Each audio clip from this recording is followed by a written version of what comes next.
السلام علیکم ورحمۃ اللہ وبرکاتہ۔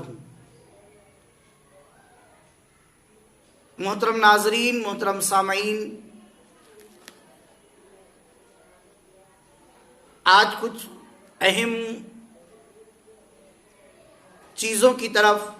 ہم لوگ غور کریں گے اور اس کو سمجھنے کی کوشش کریں گے۔ اللہ تبارک و تعالی کلام اللہ میں ارشاد فرماتا ہے، اِنَّا نَحْنُ نَزَّلْنَا الذِّكْرَ وَإِنَّا لَهُ لَحَافِظُونَ، کہ بے شک ہم نے قرآن کو نازل کیا ہے اور ہم ہی قرآن کی حفاظت کی ذمہ داری لیتے ہیں۔ قرآن اللہ تبارک و تعالیٰ کا کلام ہے، اس میں مومنین کو کچھ شک نہیں، تبھی تو بالکل پہلے ہی صفحے پر ہے، لا ریب فی ذالک الکتاب لا ریب فی، وہ کتاب جس میں ذرہ برابر بھی شک نہیں، کچھ بھی شک نہیں۔ اب اگر اس میں جو بھی ذرہ برابر بھی شک کرے گا اب وہ ایمان والا نہیں رہ جائے گا، اور ہے قول محمد قول خدا، فرمان نہ بدلا جائے گا، بدلے گا زمانہ لاکھ مگر قرآن نہ بدلا جائے گا۔ آپ دیکھیں قرآن کو بدلنے والے ہر زمانے میں رہے،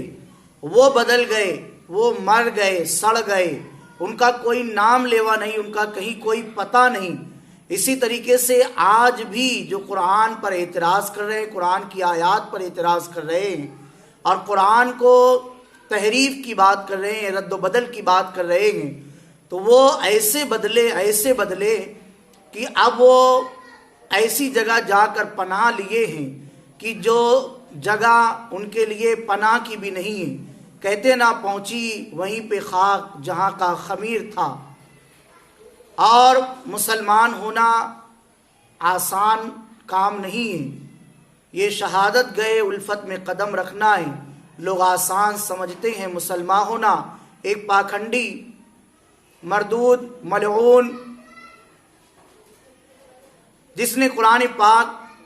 پر اعتراض کیا، رسول اللہ صلی اللہ علیہ وسلم کی ذات پر اعتراض کیا، اسلام پر اعتراض کیا، امہات المؤمنین پر اعتراض کیا، اور یہ قرآن کا زندہ معجزہ ہے، اور دنیائی میں اللہ نے اسے ایسی سزا عطا فرمائی کہ وہ اسلام جیسے مذہب مہذب کو چھوڑ کر ایک ایسے دھرم کی طرف چلا گیا ہے جہاں سے اب اسے سوائے گمراہی، دال مضل اور گڑے کے کچھ نہیں نظر آنے والا۔ دراصل آج ہماری عوام اس مسئلے کو لے کر پریشان ہے اور یہ کہہ رہی ہے کہ ارے یہ مسلمان نے سناتن دھرم اختیار کر لیا، دوسرے دھرم میں چلا گیا، یہ ایسا کیسا ہو گیا۔ پہلے آپ یہ سمجھے کہ وہ مسلمان تھا ہی نہیں، اس لیے کہ وہ شیعہ تھا، اور شیعہ وقف چیئرمین بورڈ میں تھا، بڑا تھا، جو بھی تھا۔ شیعہ دراصل شروع سے مسلمان ہے ہی نہیں، اور اہل سنت و جماعت خصوصاً مسلک اعلیٰ حضرت امام اہل سنت کے متبعین، پیروی کرنے والے، اور بالخصوص احناف شیعوں کو مسلمان نہیں مانتے ہیں، اس لیے کہ شیعہ لوگ اپنے عقائد کفریہ کی وجہ سے پہلے ہی کافر ہیں۔ جیسے ان کے عقائد یہ ہیں کہ قرآن پاک میں تحریف ہے، اور حضرت جبرائیل علیہ السلام جو آیات لے کر آ رہے تھے، قرآن اور وحی لے کر آ رہے تھے، وہ غلطی سے حضور صلی اللہ علیہ وسلم کے پاس لے کر آ گئے، جانا حضرت علی کے پاس تھا۔ یہ ان کے عقائد ہے۔ حضرت عائشہ صدیقہ طیبہ طاہرہ رضی اللہ تعالی عنہا پر تہمت لگاتے ہیں، یہاں تک کہ باقر مجلسی کی کتاب حیات القلوب پڑھو تو اس میں تو ان گنت کفریہ عبارتیں موجود ہے، باقاعدہ اس نے آیات گنائی ہے کہ اس میں تحریف، جیسے ایک آیت سن لے آپ،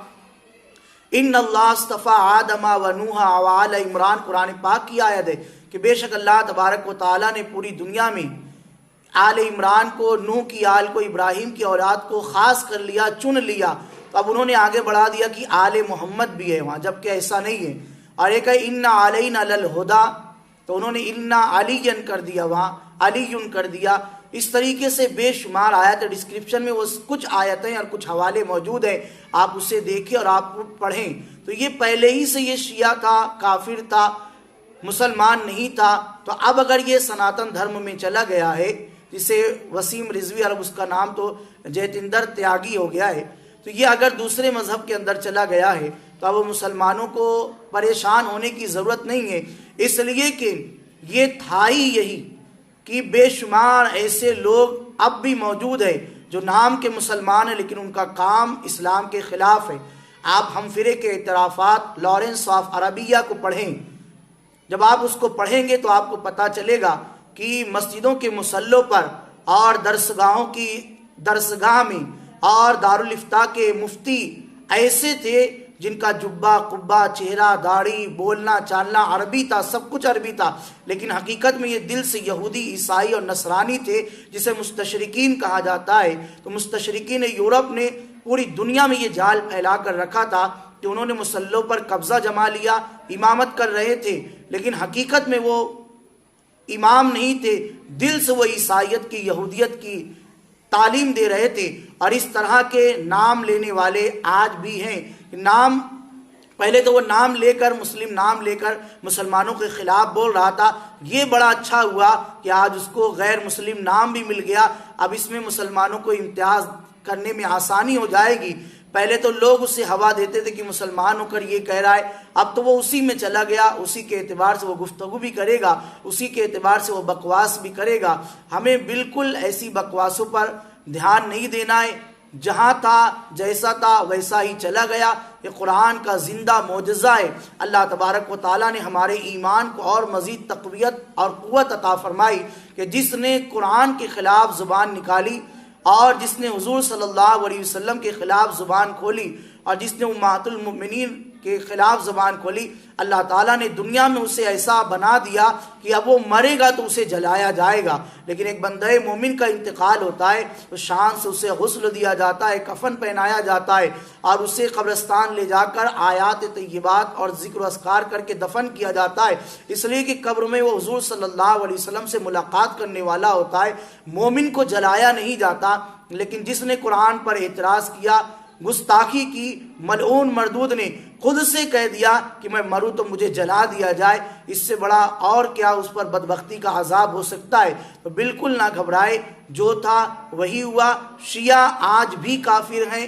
اور کافر ہی ہیں، یہ بھی شیعہ ہی تھا، کافر ہی تھا، اب اس کا کفر مزید اور بڑھ گیا۔ ابھی دیکھیے کہ کہاں جاتا ہے، اگر اس کا جی یہاں بھی نہیں بھرے گا تو یہ آگے بھی چلا جا سکتا ہے، لہٰذا گھبرانے کی ضرورت نہیں۔ اور قرآن ہمیشہ سے ہے، ہمیشہ رہنے والا ہے قول محمد قول خدا، فرمان نہ بدلا جائے گا، بدلے گا زمانہ لاکھ مگر قرآن نہ بدلا جائے گا، کبھی نہیں بدلے گا قرآن، ہمیشہ ایسا ہی رہے گا۔ اس کی حفاظت کی ذمہ اللہ نے لی ہے، اور اتنی اچھی حفاظت کی ذمہ داری ہے کہ پورا قرآن الف سے لے کر والناس کی سین تک آج بھی مومنین کے چھوٹے چھوٹے بچوں کے دلوں میں محفوظ ہے۔ اس کے علاوہ کوئی کتاب اس طرح سے محفوظ نہیں ہے، تو گھبرانے کی کوئی ضرورت نہیں ہے۔ سوشل میڈیا پر بہت زیادہ اس کو ہوا دی جا رہی ہے کہ دیکھو ایک مسلم نے ایمان لے لیا، ایک مسلم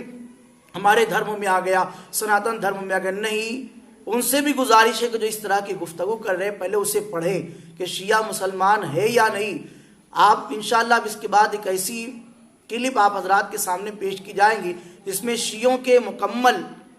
عقائد باطلہ فاسدہ بیان کیے جائیں گے، اور حیات القلوب مجلسی کی جو بشارت نے ترجمہ کیا ہے آپ وہ پڑھیں گے تو آپ کو سمجھ میں آ جائے گا۔ لہٰذا اللہ تعالیٰ سے ہم لوگ سب مل کر دعا یہی کرتے کہ اللہ پاک ہمارے عقائد کی، ہمارے ایمان کی حفاظت فرمائے، دین پر، اسلام پر، سنیت پر اور حضور صلی اللہ علیہ وسلم کی محبت پر اور اہل بیت کی محبت پر، اہل بیت کی عقیدت پر، ادب پر، امہات المومنین کے ادب اور احترام کے ساتھ، خیر کے ساتھ، سکون سے ہمیں زندہ بھی رکھے اور سکون سے ہمیں موت بھی عطا فرمائے۔ استغفر اللہ لی ولکم ولسائر المؤمنین والمؤمنات والمسلمین والمسلمات۔ السلام علیکم۔